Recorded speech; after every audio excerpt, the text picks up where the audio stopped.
Production linked incentive यानी PLI scheme को लेकर जो खबर आ रही है वो सरकार के लिहाज से अच्छी नहीं कही जा सकती है।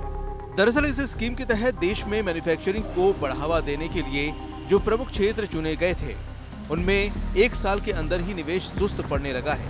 योजना पर नजर रखने वाली अंतर मंत्रालय समिति की रिपोर्ट है कि 2023-24 के दौरान कपड़ा, आईटी, हार्डवेयर और विशेष इस्पात जैसे क्षेत्रों में पीएलआई योजना के तहत निवेश में बढ़ोतरी सुस्त रही है।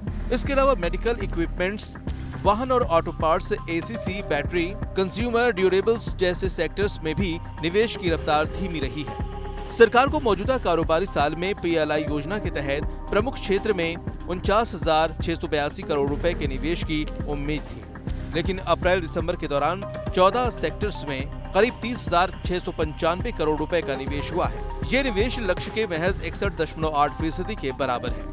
समीक्षा बैठक में किए गए आकलन के मुताबिक जिन क्षेत्रों में पीएलआई योजना बेहतर प्रदर्शन कर रही है उनमें शामिल हैं mobile phone, bulk drugs, pharmaceuticals, telecom, drone और फूड प्रोसेसिंग। ये सेक्टर्स निवेश, उत्पादन और बिक्री के साथ ही रोजगार के मोर्चों पर सरकार के तय लक्ष्य पर पहुंच रहे हैं या उससे भी आगे निकल रहे हैं। अगर बात करें 2022-23 की तो उस दौरान पीएलआई निवेश सरकार के अनुमान से ज्यादा रहा था, लेकिन उस वक्त भी कुछ सेक्टर्स के बेहतर प्रदर्शन की वजह से टारगेट से ज्यादा निवेश हासिल हुआ था। सभी पीएलआई योजनाओं के तहत 2022-23 तक निवेश का लक्ष्य 60,345 करोड़ रुपए था, लेकिन बीते साल 75,917 करोड़ रुपए का निवेश हुआ था। इसलिए उत्पादन और रोजगार भी लक्ष्य से ज्यादा रहे। उत्पादन का लक्ष्य 5.78 लाख करोड़ रुपए था, जो 5.96 लाख करोड़ पर पहुंच गया था।